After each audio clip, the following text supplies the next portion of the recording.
सदके, गुरु के प्रेमियों के सदके, सत्संगियों के सदके, है ना, सबको फायदा मिल जाता है, सबको लाभ हो जाता है सत्संग का, हरि भजन का, ईश्वर सुमरन का, है ना, ये साथ संगत का हम सब लाभ उठा पाते हैं। कोई एक प्यार से बढ़ता है, एक प्यार से कोई भगवान के रास्ते पे निकलता है, तो देखो कितनों को लाभ होता है। बहुत भाग्यशाली है। जैसे रमा जी के अंदर प्यार भरा, बच्चों के अंदर प्यार भरा, आज सबको बिठा के उन्होंने घर बना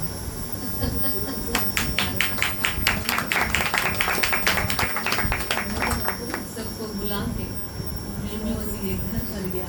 कितने भाग्यशाली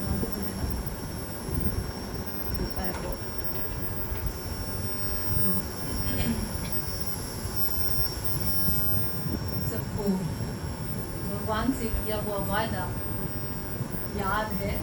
भगवान कितना अच्छा बोल रहे थे, मनुष्य से किया हुआ वादा, घर वालों से किया हुआ वादा याद भी रहता, निभाने की पूरी कोशिश करती हो, जान डाल के, जान लगा के निभाने की कोशिश करती हो।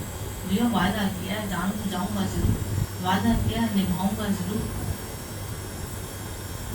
है ना, चाहे दुनिया एक साइड हो जाए, गाने चलते, चाहे लग जाए हथकड़ियां, मैंने तुझसे यारी कर ली, अब चाहे कांटे मिले हैं कलियां, मैंने तेरी राह पकड़ ली, यारी छूटे ना हाँ कर ली। संसार के लिए, संसार के प्यार में देखो ये बातें होती है। पर एक वादा भगवान से भी तुमने किया है, एक करार ईश्वर से भी करके आई हो। घर में वादा था क्या वो ना तुझको याद है? भगवान कितना अच्छा बोल रहे थे, उसको याद कराने वाला गुरु है, उसको सिर्फ सतगुरु ही याद करा सकता है। सत्संग में बिठा के, बुला के हम सबको गुरु यही वादा तो याद करा रहा, और क्या करना है? हरि सुमरन माना, ईश्वर से किया हुआ वादा याद दिलाना। माया में आके भगवान मैं तुझे भूलूंगा नहीं किसी कीमत पर, मुझे जल्दी से इस नरक से बाहर निकाल, इस पीड़ा से मुझे बाहर निकाल। और जब कैसे परमात्मा कृपा करके जो संसार में तुमको बुला लेता है, आते आते देखते देखते सबसे पहले उसी का वादा, उसी से बातें की, सब बुला देते। उस वादे को याद करना ही, करने का नाम ही सत्संग है। ठीक है, भगवान का मत्स्य अवतार होना है, और भगवान को जहाँ बिठाए, जैसे उठाए, जैसे बिठाए, जहाँ बिठा दे, सब मुस्कुराते मुस्कुराते हुए बैठ जाते, और मुस्कुराते मुस्कुराते उठ के इधर से उधर वसाते, तब बैठ कर आराम से एक दिन और इधर बैठ सकता। ये खुशियों का दान करना आसान नहीं है, बहुत बड़ी बात है। आज किसी को सत्संग में लाके बैठाता है, कोई हरि नाम उसको सुनवाता है ना, हरि नाम उसके कानों में पड़ता है, गुरु की महिमा, भगवान की महिमा, सत्य की चर्चा, ईश्वर की महिमा जब वो सुनता है तो कहते हैं कान भी धन्य हो जाते हैं। वरना तो सांप का बिल बोल दिया संतों ने इसको। अगर इनमें भगवान की चर्चा नहीं गई, भगवान की महिमा नहीं सुनी इनसे, तो जैसे श्रवण रंग भवन समाना, भवन समाना, सिर्फ के बिल की जैसे सामने कान जो है तुम्हारे सर के बिल के। सच में कैसे गुरु की शुभगाने गाए, कैसे उसकी महिमा गाएगी, समय रहते रहते हम सबके जीवन को सार्थक करते। आज कहते हैं जब तक है जिंदगी फुर्सत न होगी काम से, कुछ समय ऐसा निकालो जो प्यार कर लो राम से।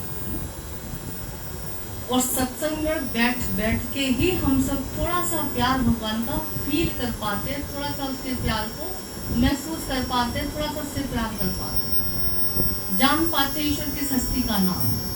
परमात्मा क्या है कि हम सत्संग बैठ के समझ पाते हैं, वरना तो पूरी जिंदगी देखो तो रावण की तरह, हिरण्यकश्यप की तरह, है ना, कंस की तरह, सबके अंदर बोला कितनी मैं रात दिन 24 घंटे मनुष्य मोह ममता की कीचड़ में सना उठा पड़ा है। अहंकार की बदबू जैसे उसके अंदर आते हैं,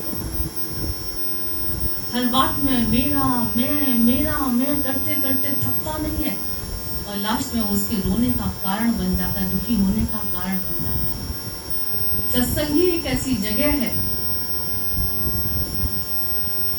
जहां बैठ के हम सबको गुरु उस सत्य की चर्चा सुनाते हैं, उस सत्य का संग करवाता है, उस सत्य की महिमा सुन सुन के बोले हम सबको थोड़ी थोड़ी खुशियां महसूस होती, जीवन की उदासी मिटती है, हमारे जीवन में उदासी भरी हुई है, दुख तकलीफ चिंताएं भरी हुई हैं, टेंशन कितनी और कैसे निकलेंगी।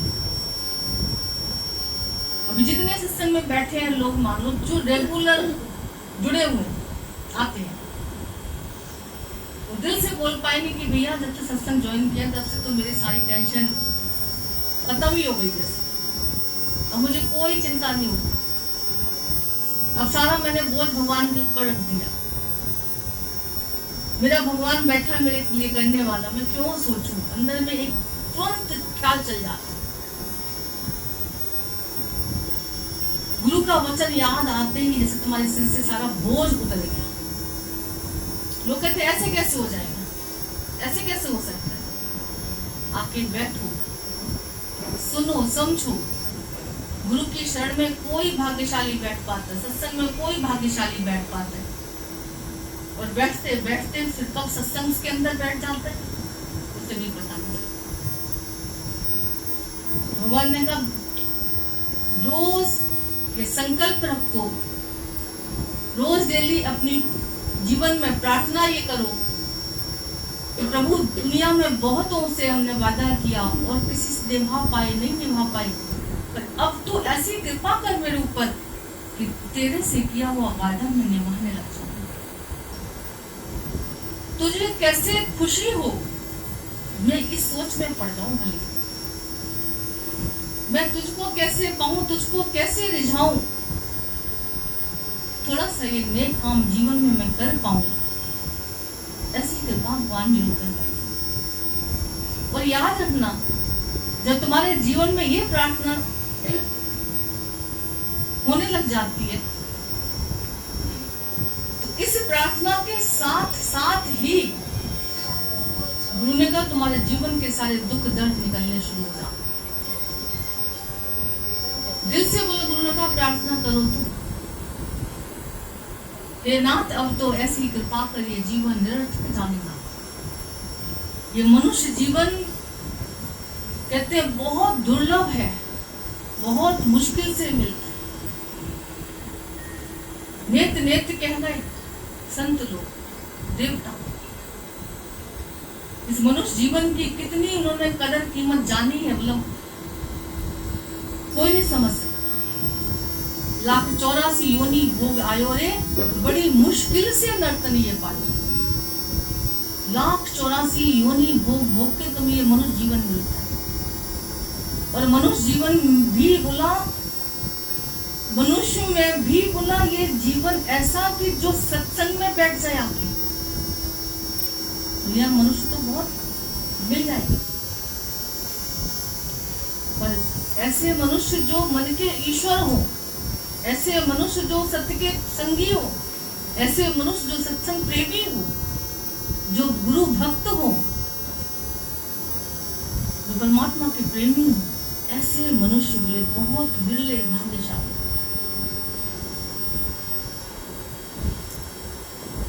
हर चीज तुम्हें मिल जाएगी हर जन्म में, गुरु ऐसा कहाँ हर बार करे। कहते 84 अरब साल के बाद ये मनुष्य जीवन मिलता है। और मनुष्य जीवन मिल जाए, और अगर तुमने इसको सार्थक नहीं किया, हरि नाम से नहीं जोड़ा, हरि काम से नहीं जोड़ा, तो जैसे ऐसी आए और ऐसी गए, ऐसी रही। रोते रोते में निकल गई तेरी सारी जिंदगी, बोझा ढोने में निकल गई तेरी सारी जिंदगी, रोते रोते में निकल गई तेरी सारी जिंदगी। अगर तुमने परमात्मा से अपने को नहीं जोड़ा, अपने स्वरूप से अपने को नहीं जोड़ा, सत्य से अपने को नहीं जोड़ा, अगर तो गुरु ने कहा तुम्हारे अंदर का जो एक कोना है, खालीपन है, कभी देखना है मनुष्य का खालीपन वो कैसे पता चलता है कि इतनी चीजें इकट्ठी कर ली तुमने संसार की, इतना घर भर लिया, इतनों का प्यार पा लिया, इतनों के साथ मिल लिए तुम, पर फिर भी एक तृप्ति का एहसास नहीं हुआ। इतना पाके किसी को भी तृप्ति का एहसास हुआ? कभी तुमको लगा कि मैंने बहुत प्यार कर लिया, सबसे थक गया, मुझे किसी से प्यार की जरूरत नहीं? कभी लगा मैंने बहुत घर जोड़ लिया, बहुत घर भर लिया, मुझे अब जरूरत नहीं है कुछ भी लाने करने की? तो और है ना, और चाहिए प्यार, और चाहिए सम्मान, और चाहिए घर की चीजें, और चाहिए वस्तुएं, और चाहिए व्यक्ति, और चाहिए और की वो जो लत है, ललक है, एक खालीपन है, वो कहीं भर ही नहीं पा रहा। आखिरी श्वास तक देखो मनुष्य, तृप्ति नहीं मिल पा रही, खुशी नहीं मिल पा रही, शांति नहीं मिल पा रही। क्यों? क्योंकि उसकी तलाश जो है ना, वो जो खालीपन है, रीतापन है, वो भर तो रहा है, भरना तो चाह है, पर भर किससे रहा है ये उसको समझ नहीं है। एक घर में कोई भूसा भरे, घर में कोई काम की चीजें भरे, इसको समझदार कहोगे? भर तो सबको ही रहा है। तो जीवन में, संसार में ये माया जो हम भर रहे हैं, तो भूसा भर रहे हैं जैसे। गुरु ने कहा कर लो, बेशक से भर लो, मनाही नहीं है, पर काम की चीजें है ना। घर में जैसे तुम काम की चीजें रखते हो, ऐसे ही जीवन में, दिमाग में भी काम की बातें रखनी है, भरनी है। जीवन में भी अच्छी अच्छी बातें भरनी।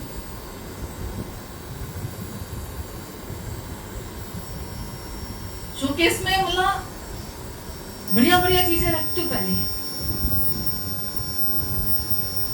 ये जीवन तुम्हारा, चेहरा तुम्हारा कब चमकेगा, कब दमकेगा, कब सम्मान होगे तुम जीवन में सच्चे? जब अंदर तुम्हारी भी गुरु की वचन, गुरु की बातें, भगवान की चर्चा, ईश्वर की महिमा, इससे तुम्हारा जीवन भरा हुआ ना। देखो संतों के आगे हम सबके हाथ सहज जुड़ जाते हैं, उन्हें सम्मान मांगना नहीं पड़ता है, सहज मिल जाता है। भगवान ने कहा भरना है तो भगवान के भाव से, प्यार से, भक्ति से, गुरु वचन से अपने जीवन को भरो। अपने दिमाग में कभी रखनी है तो भगवान की चर्चा, ईश्वर की महिमा। अभी किसी से पूछते भैया भगवान की महिमा, सत्संग तुम इतना सुनते हो, घर में कितनी बातें करते हो, ईश्वर की कितनी बातें करते हो? अरे ईश्वर की बातें तुम कोई नहीं करते, पूरा दिन तो इधर की उधर की इधर की। हमने कहा बाप रे, कभी सत्संग सुन के चर्चा नहीं होती घर में भगवान की? ना, फुर्सत ही किसको है? जब भी बैठो भजन भाव में रहो, ईश्वर चर्चा में रहो, सत्संग की महिमा में रहो। आज क्या चला? आज हम लोग तो जितने भी बैठते हैं हमेशा ये जिक्र में रहते हैं, सत्संग में क्या अच्छा लगा, क्या चला, क्या गुरु का वचन चला, क्या सुना, क्या दिमाग में तुम्हारे गया। तो जिससे प्यार होगा उसकी बातें तुम्हें सहज में याद होगी। जिससे प्यार होगा उसकी याद थोड़ी करनी पड़ती तुमको। तो सत्संग में बैठ के गुरु तुमको भगवान से प्यार करवाता है, ईश्वर का प्यार याद दिलाता है। फिर धीरे धीरे जब उसकी चर्चा होती है, उसकी बातें होती हैं, तो लगता है अब मनुष्य जीवन हमारा सफल हो रहा है। कभी भी देखना सत्संग में जब आते हो और सत्संग तुम्हारे अंदर चला जाता है, वो कोना जो खाली होता है जीवन में, वो भरना शुरू हो जाता है। हरि नाम से जब वो कोना भर जाता है तुम्हारा, तब ये कहानी शुरू हो जाती है कि भगवान अब हमें कुछ नहीं चाहिए, अब मिले या ना मिले कोई फर्क ऐसा नहीं पड़ता। बेशक से जो प्रारब्ध है मुझे मिलेगी, बेशक से मुझसे कुछ बोल दिया तुमने कि हाँ ठीक है चाहिए, जो जरूरत की चीज है वो ले लो, पर एक अंदर तृप्ति का एहसास रहता है, एक संतोष रहता है, फुली सेटिस्फेक्शन जैसे आप फील कर पाते गुरु की कृपा से। तो वो जो कोना भरा हुआ है ना, भरना है उसको, ये हरि नाम से भरना है। और वो मनुष्य जीवन ही कैसा है जो समझ पाता है कि सच में हम आए किस लिए संसार में, हम कर क्या रहे हैं, हमें करना क्या है। रावण को जब विभीषण को रावण ने लात मारी क्योंकि वो समझा रहा था, एक धार्मिक व्यक्ति तुमको सत्य की राह बताएगा, अच्छी बात बताएगा। त्रिपाठी विभीषण के ऊपर भगवान की भक्ति उनके अंदर पनप रही थी, है ना, जान लिया था ईश्वर दिख रहा है साधारण, पर है नहीं ये साधारण। कुंभकर्ण को भी पता चल गया था ये दिख रहे साकार में साधारण, पर ये है नहीं साधारण।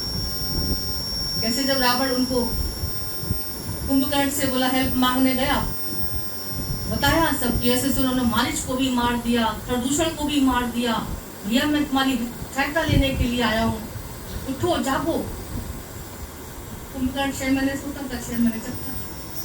अब वो जैसे उसको जगाया, बड़ा इतने ढोल नगाड़े बजा के हो कैसे शराब गवाब की खुशबू उसके नाक में ऐसे डाली जा रही है, शायद क्या पता ऐसे कुछ है, जैसे वो चलो उठ भी गया, मशक्कत करके उठा दिया गया। उठते उसने पूछा क्यों उठाया मुझे, बताया सब ऐसे से पुरुष आए हैं जंगल में और बहन की नाक कान काट दिए, उनको उसे बदला लेना है, उनको जानना है, मारना, स्त्री चुराना है, उनको युद्ध करना, युद्ध के लिए सेना तैयार करनी, आपको जगाया।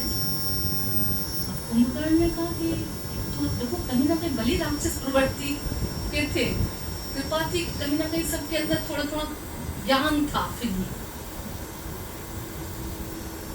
अच्छा वो 2 पुरुष इतने जंगली वनवासी, उन्होंने मारीच को मार दिया, उन्होंने प्रदूषण को मार दिया। बोले हाँ, बोले नहीं फिर तो साधारण नहीं, प्रदूषण मौसम बलवंता जिन्हें को मार चुके भगवंता, उसको भगवान के अलावा कौन मार सकता। विभीषण जी भी समझा रहे रावण कि भैया वापस कर दो, पत्नी लाए होगी, सही नहीं है, भगवान है, साधारण नहीं समझना।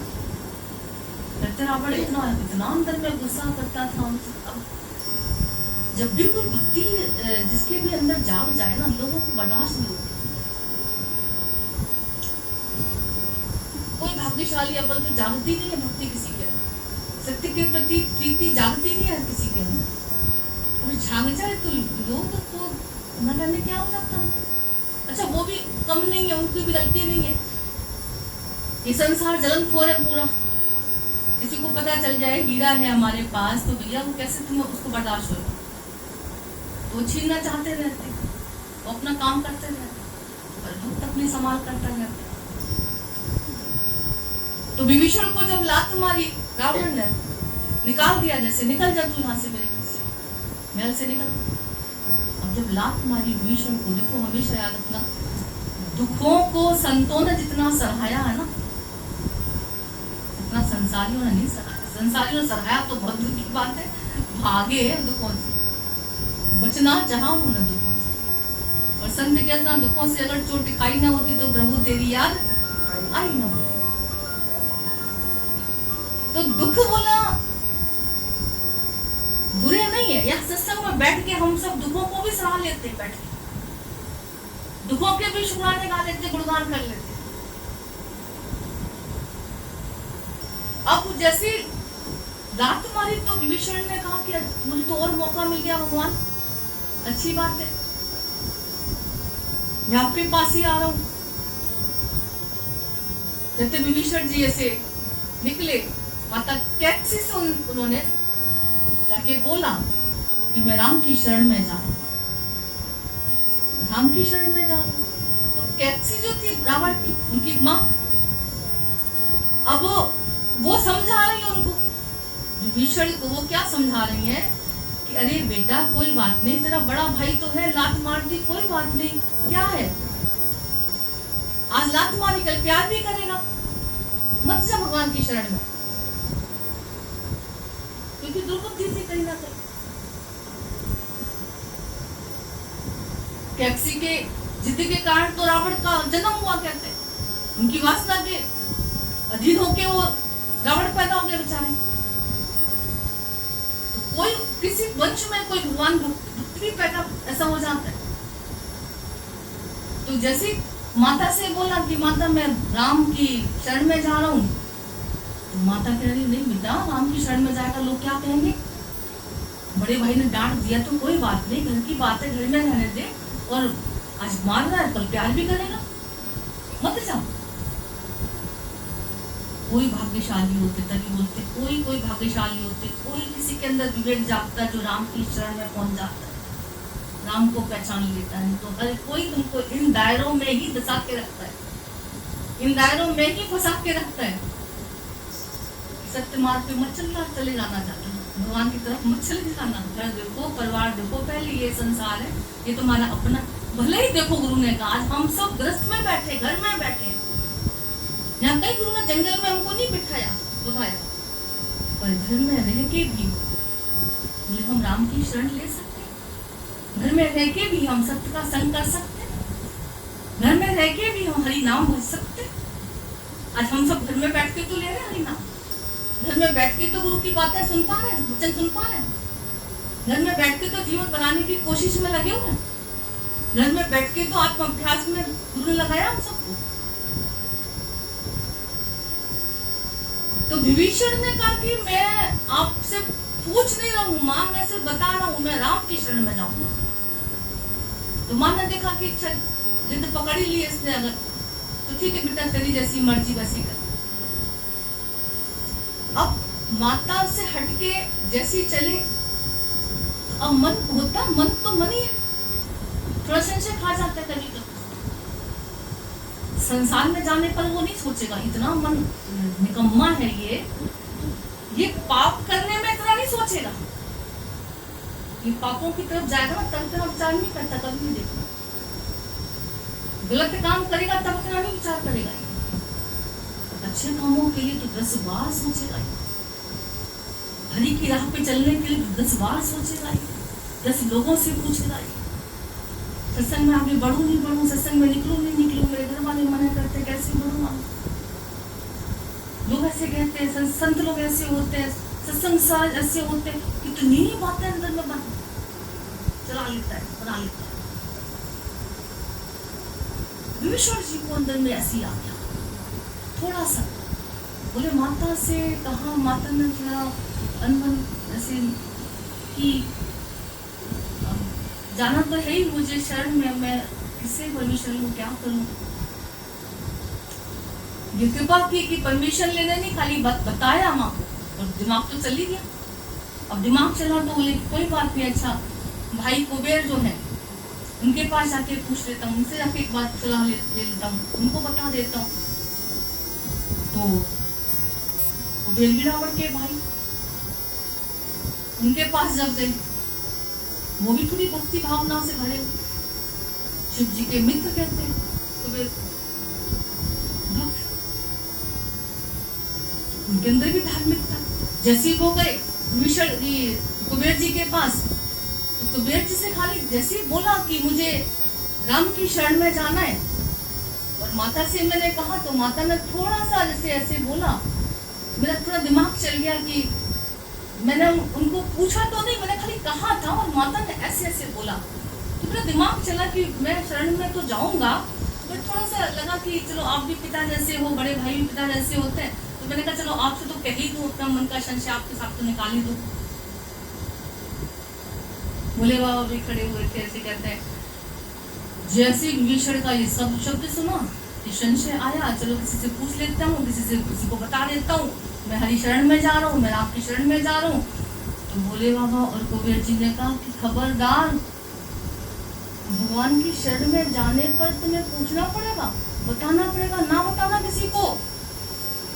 परमात्मा की शरण में जाने से भैया किसी को ना बताओ, ऐसे ज्यादा ढोल लगाने ना कहो, मुझे भगवान से बहुत प्यार है, मैं सत्संग जाती हूँ, मैं ऐसा करती हूँ, मुझे बड़ी लगन है, गुरु ने कहा कभी ना बोलना किसी को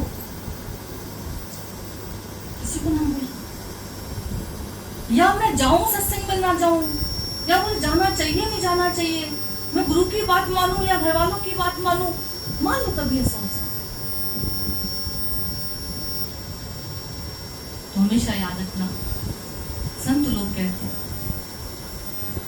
जब अंदर में ये फुर्ना उठ जाए कि मैं सत्संग में जाऊं, तो सिर्फ और सिर्फ कहना, अगर तो अपने भगवान से कहना, अपने गुरु से कहना कि मुझे इस रास्ते पे बढ़ना है आगे, मुझे आपके रास्ते पे चलना है, मुझे इस राह पर निकलना है, आपके अलावा मेरा कोई साथी संगी साथी नहीं हो सकता, मुझे कोई आगे नहीं बढ़ा सकता, सिर्फ आप ही मेरे परम हितैषी हो, आप ही मुझे इस रास्ते पे बढ़ाओगे, मेरा विश्वास है आपसे। और याद रखना, जब तुम भगवान से बोलते हो, जब तुम गुरु से बोलते हो ऐसा,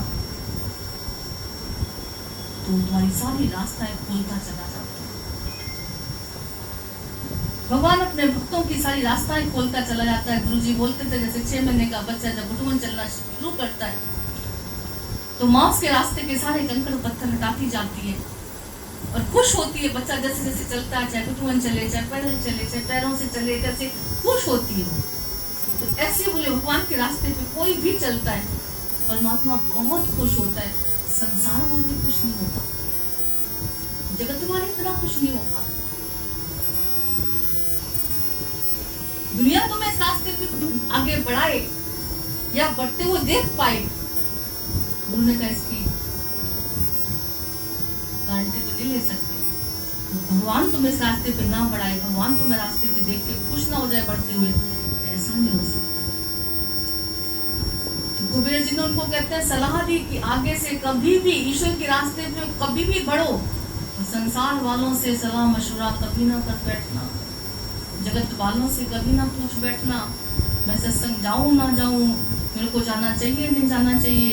बोले भगवान को खाली ऐसे प्यार से पूछ के आगे बढ़ते चलना। और विश्वास है, जब भक्त के अंदर एक दीपक जलता है, श्रद्धा का, विश्वास का, सत्य का, भगवान हर रूप में, घर वालों के रूप में, चाहे किसी रूप में, उसको आगे बढ़ाते जाते। कई बार हम देखते हैं घर वाले कह देते हैं अच्छा कोई बात नहीं, तुम चले जाओ सत्संग जाना, चले जाओ, कितने शुक्राने निकलते हैं उनके दिल से, आंखों में आंसू भर भर के लोग शुक्राने गाते हैं। जो इस रास्ते पे आगे बढ़ाते हैं उनके, जो घसीटते हैं उनको तो गालियां मिलती, जो रोकते हैं उनको तो गालियां मिलती, जो बढ़ाते हैं उनके लिए तालियां मिलती। और संत लोग इस रास्ते पे बढ़ाते हैं, गुरु लोग इस रास्ते पे हमको बढ़ाते हैं, तो कितना सम्मान पा लेते हैं। सत्य का संग कराते हैं तो कितना सम्मान पा लेते हैं। उन्होंने कहा कभी भी इस रास्ते पे चलने के लिए किसी से पूछना नहीं, क्योंकि जितना तुम लोगों से पूछोगे उतना ही उलझन हलचल तुमको अंदर आ जाएगी। एक गुरु का कर ले संग, होगी न तेरी समाधि। एक गुरु से खाली पूछ के कि मैं इस रास्ते पे बढ़ना चाह रही हूँ, मैं सत्संग में निकलना चाह रही हूँ, मैं निकलूं नहीं निकलूं, गुरु क्या कहना, भगवान से अंदर में साथ करो, ईश्वर से प्यार करो, परमात्मा से पुकार करो, तुम्हारी ना सुने वो, ऐसा हो ही नहीं सकता। और तुम बहुत भाग्यशाली हो कि तुम्हारे अंदर फुरना तो उठा कि मैं कैसे सत्संग में आऊं, प्रभु मैं किसको कैसे पाऊं, नाथ में अपना किया हुआ वादा तुझसे कैसे निभाऊं। कोई भाग्यशाली होते हैं जिनके अंदर ये फुरना उठता है, जिनके अंदर ये विचार उठता है, कोई भाग्यशाली होते हैं। गुरु ने कहा हमेशा इस रास्ते पे अंदर से भगवान का भाव रख के, गुरु से बात करके, सत्य की राह पे जो भी कहते हैं, जो चलता है, तो वेद वाक्य पे जो नर चलते उनको लोग भ्रष्ट नर कहते, लोग तुमको गलत कहेंगे, डिस्टर्ब करेंगे। बोलो कि किसी की बातों में नहीं आना, अगर गुरु ने कह दिया सही है तो फिर वो सही है, बढ़ते जाना। सतगुरु जैसा परम हितैषी कोई नहीं संसार में। ये गुरु ही तो है जो हमारे मनुष्य जीवन को सार्थक करना हमको सिखाता है। एक गुरु का ही तो प्यार है जो हमको हमारा विवेक जागृत करता है। जब विवेक जागता है तभी पता चलता है कि हम कर क्या रहे हैं, उनको करना क्या है। बुद्धि है तुम्हारे पास तब तो तुम खूब घर भरते हो, सुख साधन जुटाते हो, और ये बुद्धि खड़े होने में भगवान ने दिए सबको। एक चींटी को बुद्धि है कि बारिश होने वाली है तो अपने अंडे बच्चे लेके कैसे बिल में जाती है, कैसे दाना डालती, कितना करती, कितनी मेहनत करती है, बिना बुद्धि के कर पाएगी? चिड़िया अपने बच्चों को बिना बुद्धि के पाल पाएगी? बना घोंसला बना पाएगी? बना सबके पास बुद्धि, पर विवेक भगवान ने मनुष्यों को ही दिया है। मनुष्य ही जीवन में ही खाली तुम ये जान पा सकते हो कि भैया मेरे फायदे के लिए क्या सही है, मनुष्य जीवन को सार्थक करने के लिए मुझे क्या करना है, इस तन की लाज बचाने के लिए, जीवन की लाज बचाने के लिए इसको सार्थक कैसे हो सकता है? ये गुरु शरण में आ जाते हैं, सत्संग शरण में आ जाते हैं, सत्संग भगवान की गोद में बैठ जाते हैं। और जैसे जैसे आते जाते हैं, विभीषण जी ने जैसे पूछा, बोला, समय सहज जो भी इस रास्ते में बढ़ते हैं, देखा भगवान कहीं ना कहीं इनको एक रास्ता, एक साथ ऐसा दे देता है, तो वो आगे निकलते जाते हैं, बढ़ते जाते हैं साथ साथ। भगवान के पास पहुंच गए विभीषण जी। अब भगवान ने जैसे विभीषण जी को देखा और क्या बोल रहे हैं लोग, तो फिर भी लक्ष्मण जी को थोड़ा सा अंदर में आ गया कि भैया दुश्मन का भाई आ रहा, प्रभु कहीं गलत भाव तो नहीं है इसका, कोई षड्यंत्र तो नहीं रच के आ रहा है? ईश्वर तो जानी जान, परमात्मा तो सब जान, किसके अंदर क्या चल रहा सब जानता। हमको अपने बारे में नहीं पता, जितना गुरु को हमारे पता रहता। तुम नहीं समझते इतना अपना उद्धार हमारा किसमें, इतना गुरु को चिंता, हमारे जीवन की उतनी चिंता हम सबको भी नहीं होती। कैसे भगवान ने देखा, जैसे विभीषण को तो लंकेश शब्द बोल दिया, बताओ आओ लंकेश, लंकेश महना, बताओ लंकेश ने तो लात मार के निकाला, रावण ने तो लात मार के निकाला, और भगवान उनको बोल रहे बिना अभी कुछ हुआ नहीं है, अभी युद्ध हुआ नहीं है, अभी रावण मरा नहीं है, और फिर भी विजय तिलक कर दिया भगवान ने विभीषण। आओ लंकेश, लंका का राजा तुमको ही बनाना है, क्योंकि जो भी मेरी शरण में आ गया, वो तेरी शरण में जो आ गया, हकीकत में देखी जाए तो वही बहुत पार हो गया, वही शाहों का शाह बन गया, है ना। जिसने सत्य की शरण पकड़ी, राजाओं का राजा कहते हो, लोगों ने उसको माना है। जिसने सब त्याग दिया ईश्वर के प्यार में, आज नानक जी को सच्चे बादशाह कहते हैं, संतों को सच्चे बादशाह कहते हैं। जब सब त्याग दिया तो सच्ची बादशाह हासिल कर ली। कैसे बोले सच्ची बादशाह? कि सच्चे बादशाहों को, सच्चे बादशाह को उन्होंने अपने जीवन में धारण कर लिया, सच्चे बादशाह को चुन लिया, सच्चे परमात्मा से प्रीति कर ली, सच्चे परमात्मा की महिमा को जान लिया, सच्चे ईश्वर को जान के, सत्य को जान के, सत्य को पाके, सत्य का संग करके, और सत्य का संग सबको करा दिया। सत्य गुरु तेरी शरण में जो आ गया, भव से उसे छुड़ा। कैसा भी पात्र की पावन तूने उसे बना दिया। कैसा भी कोई झूठा पापी, कैसा भी माया से लिपटा, कैसा भी आ जाए, यहाँ बैठ जाए, गुरु की शरण में आते आते आते आते उसके अंदर सफाई शुरू हो जाती है। मन अपने भी करो सफाई, फिर देवेगा प्रीतम दिखाई। तो सत्संग माना हमारे मन की, जीवन की सफाई होनी चाहिए। जैसे जैसे साफ होता जाता है, वैसे वैसे हमको भगवान से प्यार हो जाता है, वैसे वैसे परमात्मा का दीदार हो जाता है, वैसे वैसे उससे किया हुआ कोल कराल सब पता चल जाता है। उसकी तरफ हमारे कदम बढ़ते जाते हैं, और जैसे जैसे भगवान की तरफ हमारे कदम बढ़ते हैं, जैसे जैसे सत्य की राह हम पकड़ते हैं, वैसे वैसे हमारे अंदर खुशियाँ, आनंद, मस्ती, भक्ति, शक्ति सब बढ़ती चलती है। सत्संगियों का चेहरा, गुरु जी हमेशा बोलते थे, सत्संगी अलग ही दिखाई पड़ जाते हैं। सबके चेहरे एक से लगते हैं, मतलब मुस्कुराते रहते, सबके मुस्कुराहट चेहरे पे दिखाई पड़ती है, स्माइलिंग फेस सबका होता है।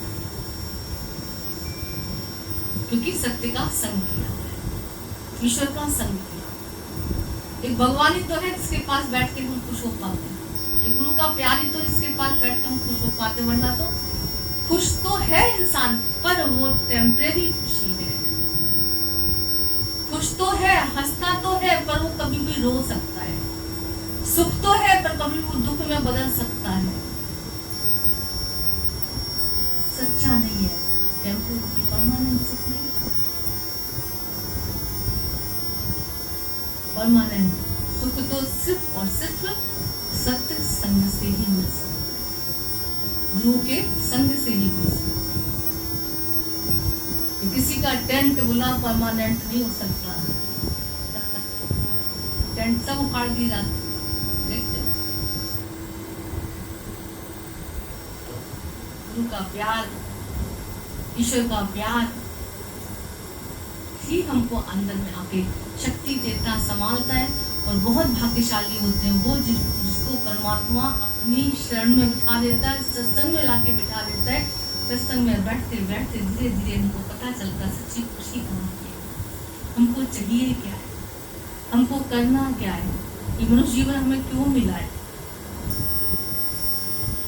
धीरे धीरे जैसे जैसे ये क्वेश्चन अंदर में आते जाते हैं, आंसर गुरु से मिलते जाते हैं। भगवान ने कितना अच्छा बोला कि क्वेश्चन गुरु से क्या करते हैं, हमको गुरु खुद से क्वेश्चन करना सिखा देता है कि खुद से ही क्वेश्चन करो कि संसार में आए किस लिए, सत्संग में आए किस लिए, मनुष्य जीवन पाया किस लिए, तुम कर क्या रहे हो। अपने आप से आंसर मिलता है। सत्संग में बैठते बैठते धीरे धीरे सबकी झोली भर जाती है, सबको खुशियां मिल जाती है। तो कोई भाग्यशाली होते, बोले मन लगे ना लगे, भाव कुभाव अलग आलस हो, नाम जपत मंगल दिस बचो। मन लगे ना लगे गुरु के वचनों में, सत्संग में, पर फिर भी लाके बिठा दो सर को। धीरे धीरे तुम्हें तुम्हारे ही मुख से निकलेगा, भैया वो दिन बैठे थे ना, धनी वो वचन कब में अंदर चला, कैसे वचन ने हमारी रक्षा कर रहा है। जी कहते थे हमेशा आप सत्संग में अपने को लाके बिठा के रखना और संकल्प रखना, प्रभु मेरा जीवन तेरे लेखे हो जाए, है ना, मेरे जीवन से वो काम हो जाए जो तुझे पसंद हो। अच्छा, भगवान का पसंदी का बन के अच्छा ज्यादा रहता है या संसार के पसंदी का बन के ज्यादा अच्छा रहता है? अभी हम क्वेश्चन पूछते हैं, भगवान के पसंदी का ज्यादा अच्छा रहता है बनना, जीवन बना हुआ, संसार के पसंदी का जीवन ज्यादा अच्छा होता है? या मैं पता मन तुम्हें अच्छा लगे ना लगे, जवाब तुम ही दोगे। भूमि ऐसी है।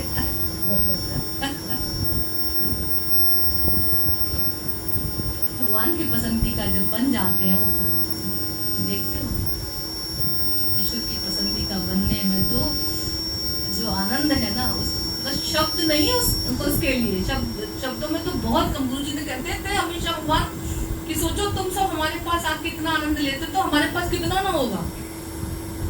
वाकई सच बात है। गुरु से जब हम बैठ के इतना सुख ले पाते हैं, सत्संग में बैठ के, उसके पास कितना सुख होगा। उसके पास बैठ के हम इतना धनाढ़ अपने को फील कर पाते हैं, मतलब भिखारीपन से छूट पाते हैं, वो कुछ नहीं चाहिए, बादशाह में आ जाते हैं। तो उसके अंदर कितनी बादशाह होगी। और उसने किसका संग किया? सत्य का संग। सत्य से जुड़ा, सत्य को पकड़ा और सत्य को ही हम सबको पकड़ाया, है ना। मुझे कहते थे मैंने तुमसे कुछ नहीं करवाया, सिर्फ सत्संग में बिठाया बस, कि सत्संग ना छूट जाए तुम्हारा। सत्संग में आके बैठो बस, सत्संग सुनो, सत्संग करो, चाहे जैसे भी बैठो, सत्संग ही सत्संग तुम्हारे जीवन में रह जाए।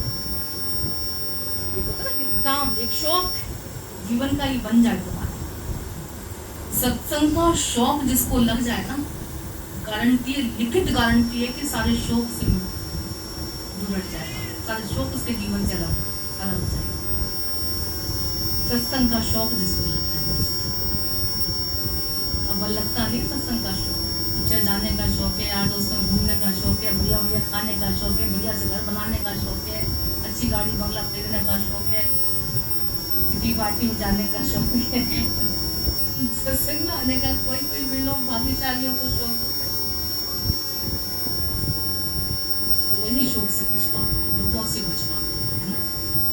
बहुत कृपा है, बहुत भाग्यशाली होते हैं जो गुरुओं की शरण में आके बैठ जाते हैं, सत्संग की शरण में आके बैठ जाते हैं, भगवान की भक्ति में, नाम में अपने जीवन को लगाने की कोशिश में लग जाते हैं। ठीक है ना। परमात्मा का नाम, ईश्वर का ज्ञान, गुरु का प्रसाद अच्छा है ना, बढ़िया होता है। तुमको पता अच्छा होता है सत्संग में बैठना। यही घड़ी तो ऐसी है, सुभागी घड़ी जिसको संतों ने कह दिया लेखे में यही घड़ी, बाकी दिन बर्बाद। बताओ जरा, कबीरा संगत साल की जो साहिब आवे। परमात्मा की याद महिमा हम जितने दिल से सत्संग में सुन पाते हैं, जितने तरीके से हम सत्संग बैठ कर सुन पाते हैं, हम घर में बैठ कर उतना नहीं सुन पाते हैं। घर में बैठ कर सबको पता है टीवी चल रही है, आराम से चाय की चुस्कियां चल रही, टीवी चल रही है, आराम से नींद आ गई, सो जा रहे हैं। महाराज जी कुछ ही बोल रहे हैं, गुरु जी कुछ ही बोल रहे हैं, होश ही नहीं है। सब कुछ कर रहे हैं, टीवी में होश ही नहीं है किसी को। गुरु जी हमेशा बोलते थे, कई लोग कहते हैं तो टीवी में सुन लेते हैं। बोले गुरु ने कहा टीवी का सूरज तुम्हारे घर के कपड़े नहीं सुखाएगा।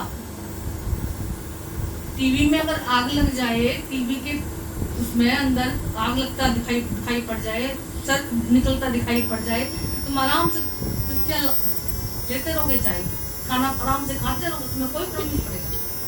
घर में पता चल जाए कि सांप उठ गया, तुमने देखा भी नहीं है, कोई कह दे मैं तुम्हारे घर में सांप को घुसते देखा है, फिर जरा बैठ के जेंट्स देखा, फिर अंदर में हलचल ना हो तुम्हारी तो क्या। तो ये लाइव सत्संग ना ऐसे ही करना है हमारे से।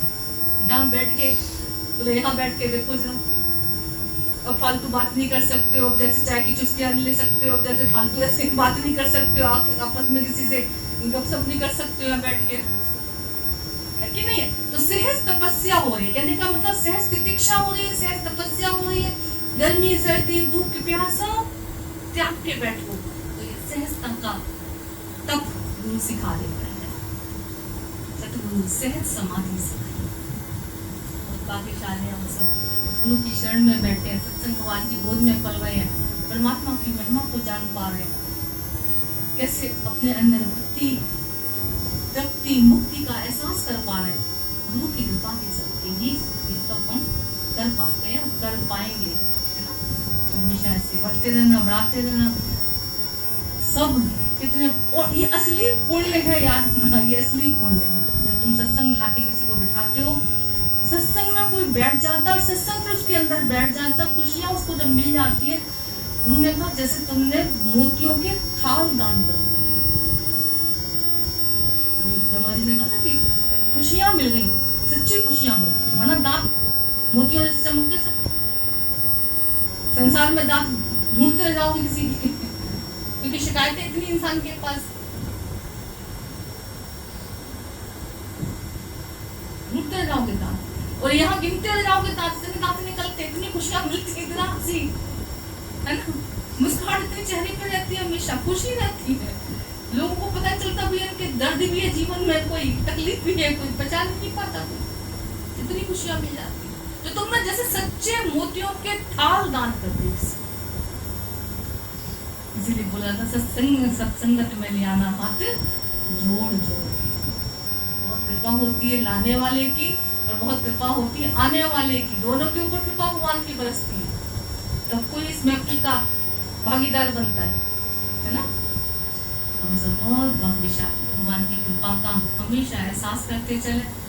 हर कदम पे गुरु ने कहा भगवान था, है, रहेगा वही, ऐसा मानते चले। हर जगह भगवान का दीदार दर्शन करते चले, जड़ और चेतन में सब में वही है, वही था, वही रहेगा, ऐसा अपने अंदर जीवन में ठानते चले। ठीक है, ऐसा बोल के, ऐसा जान के, ऐसा मान के, ऐसा ख्याल करके इतना सुख मिल जाता है, इतनी खुशी मिल जाती है। कभी देखो बेवजह की खुशी मिलती है।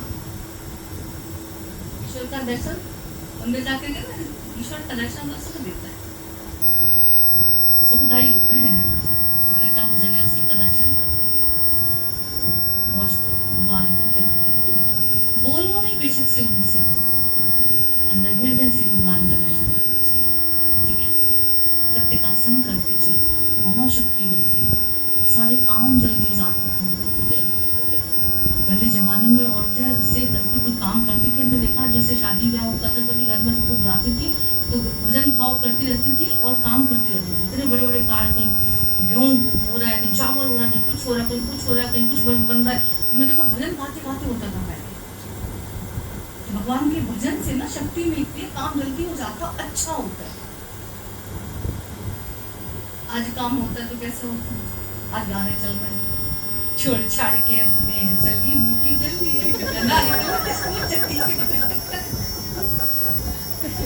वो चली चली चली चली चली जाती, सारी शक्ति चली जाती, सब खत्म, समझ चली जाती, बुद्धि सब चली चली जाती है सब कुछ।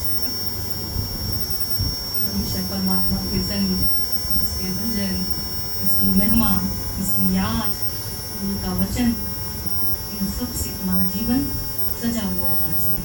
ठीक है, बड़ा होना चाहिए। ठीक है ना?